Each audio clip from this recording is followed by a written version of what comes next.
High school is a time when almost everything is in motion. Your schedule, your goals, your vision, even who you hang out with.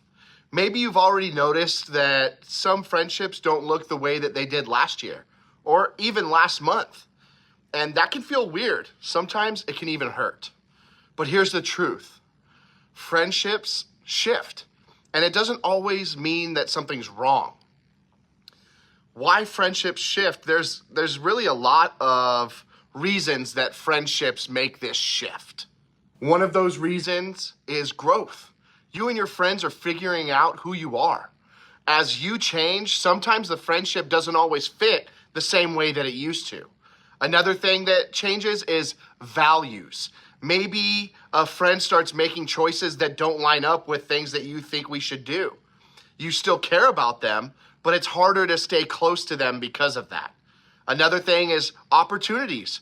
Maybe you're in sports, maybe you got a job, and there's new activities that pull you in different directions. Suddenly, you're not spending as much time together.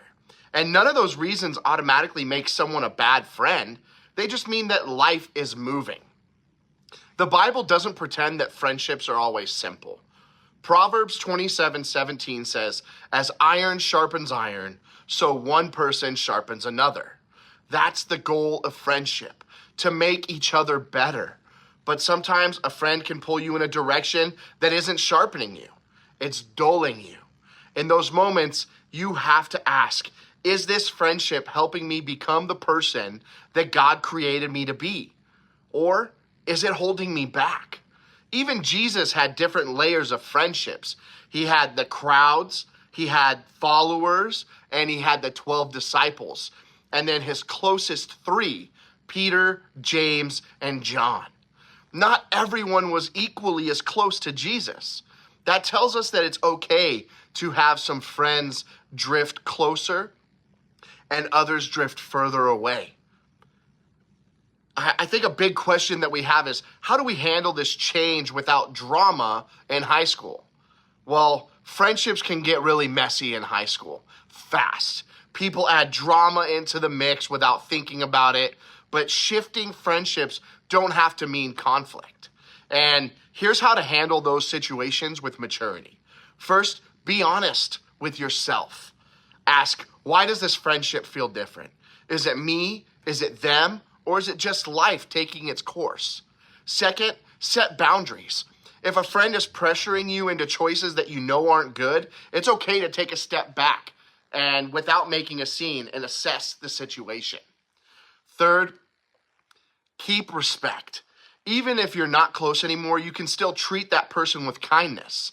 The way that you handle change shows your character to the people around you. Fourth, look forward.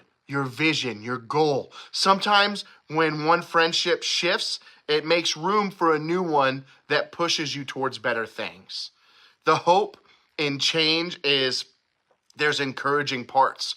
The truth is that God is consistent even when friends aren't. Hebrews 13:8 says, Jesus Christ is the same yesterday and today and forever. While friends may come and go, God's presence in your life will not. So when a friendship shifts, you don't have to panic. It might feel like a loss, but it can also be an opportunity. Sometimes God uses the space left behind to grow you or to bring someone new who will encourage you in ways that you didn't expect.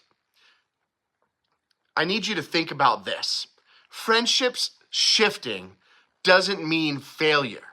It means life. The important question is, how do you handle the change? Do you cling to something unhealthy?